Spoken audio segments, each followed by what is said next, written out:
Go forward. Yes, other counties do use correctional officers to be reserves. So why we're not, or I don't know, I'm not going to get involved in it. The issue today is the reserves here that have other employment that want to be reserve deputies.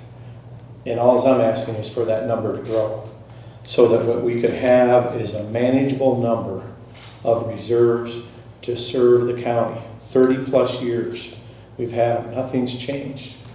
Nothing's changed.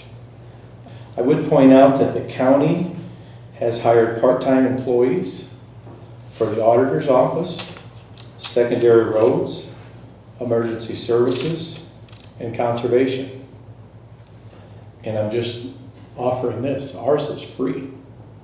Ours is $1.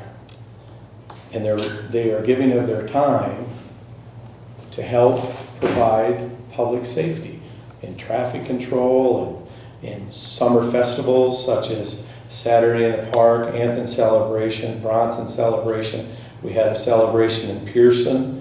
We had a Heart Walk in Sioux City. Winnevegas has a big weekend festivity. They've used the reserve for years. And we always have provided our reserve deputies.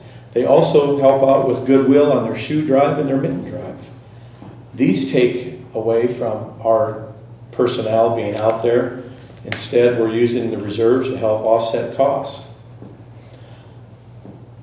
Mr. Van Bruggen's group, Tax Research Conference, agreed that this is a cost-saving measure. This is a way to not raise the level of overtime or continue to ask for more manpower. It's to supplement, not supplant. These gentlemen, men and women, have also gone on prisoner transportations. When we take one of them, it's free. The reason I asked for 30 was long-term, not today. I didn't want to discuss $15 an hour. That's before I would ever get to that. As you've seen, my record here is I come to you before I do anything, and much to surmise of some, but I believe to bring it forward. Before we ever would ask for $15 an hour, we would bring it here and present it. These men and women are willing to do it for nothing, and they have for years. What we said, 97 out of 99 counties have reserves. Out of that, a number of them do pay their reserves. Those are possibilities to look into, but those weren't something that we were going to look into tomorrow or a year from now. We were a long ways off. Strategic planning is looking ahead and trying to set a direction in which way you want to go. But we have individuals here that on Saturday in the park, because we only have 6 reserves, we didn't have enough to fill, to help. So they had vacation. Some were planning summer vacation. That's why I didn't arbitrarily pick a number of 30. I picked a number of 30 to realize that these men and women who are dedicated and want to volunteer their time do have other things in their lives with their jobs, their family commitments. And we don't want to get them in trouble with either. And yet we'd like some time from them. And that's all. We are so far down the road that that's kind of a smoke and mirror. We're not talking about that. We're talking about just having a reserve and a number, to come up with a number that we believe that is best manageable for the men and women who serve the sheriff's office. So that, really that is what it's about. And this program, like I said, it's a tremendous program. We have a tremendous group of volunteers, many of them here today, that have different jobs, different backgrounds. Some are still going to school. I love the mix. We have 30 some in the wait to try to do it. Pilot.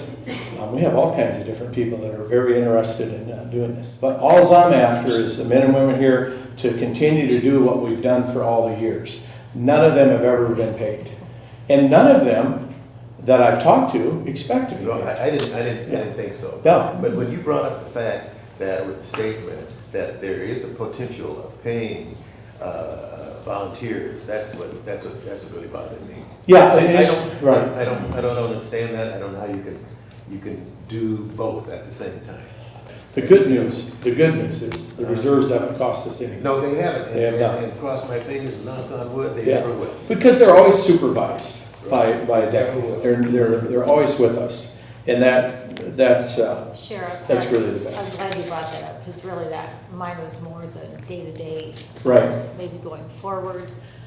Will the reservists be riding along with deputies? Right. So they won't be in their own cars? No, they ride with us. Okay. They are riding with us. Okay, I just wanted, Oh, the supervision thing, I know is a gray area Yes. across the state. Right. That's where I think we can get in trouble. Now, they do Here. drive their patrol car to the event. They do, Okay. but they gotta get there somehow. So are they going to be doing, I know I asked you this last week, patrolling? Are they gonna patrol No, as a they're, deputy would? You're not gonna use them in the? no, they're just riding with the deputy on Okay. patrol. So they right. won't be keeping regular hours, they'll be more No, on we- call like they have been in the past? For events that we use, Yeah, or for yeah. times that they, we might be running short deputies on patrol and they hop in with somebody that support role.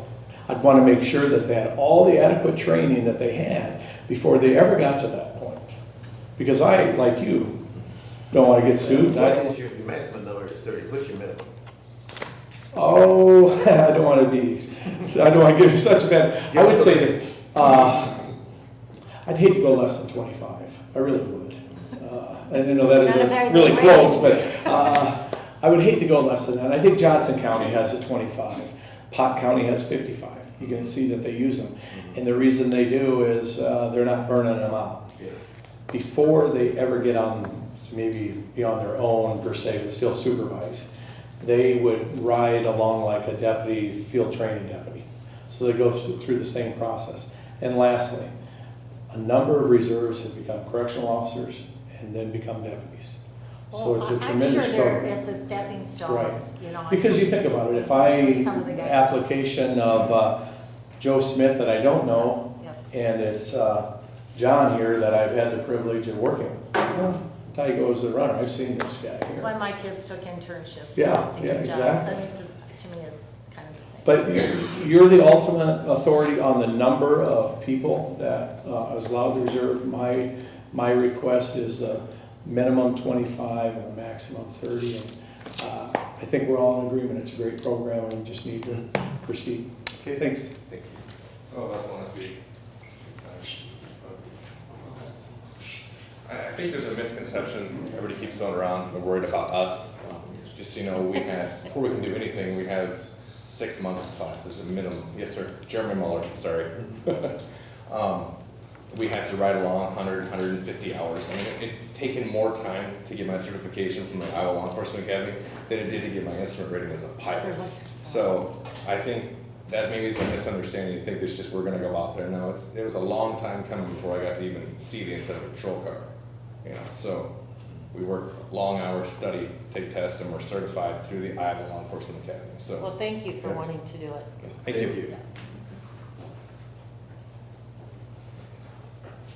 My name is Steve Pickering. I've been with the unit for a year and a half. We've got so much time that we spend with these individual deputies on training bi-monthly. We're doing everything that the deputies are doing. The only difference is we're trying to give back to our community. We've got a whole bunch of people that still want to be able to give that opportunity.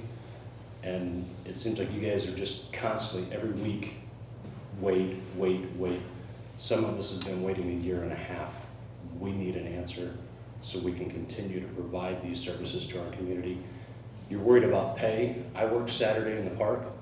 I put in 10 hours alongside Lieutenant Winger, Major Stallman, and I made not a dime. The best pay I had was the hundreds of people that walked by the intersection that I was working and gave me a heartfelt thank you for what you're doing and giving your time. That's what it's all So about. we need to get past the politics, the arguing, the bickering, move forward and let us provide these services to the community. We're not just the average Joe going out there with a gun. We have so much more that we have to do before we even get the opportunity to look at that option. Thank you.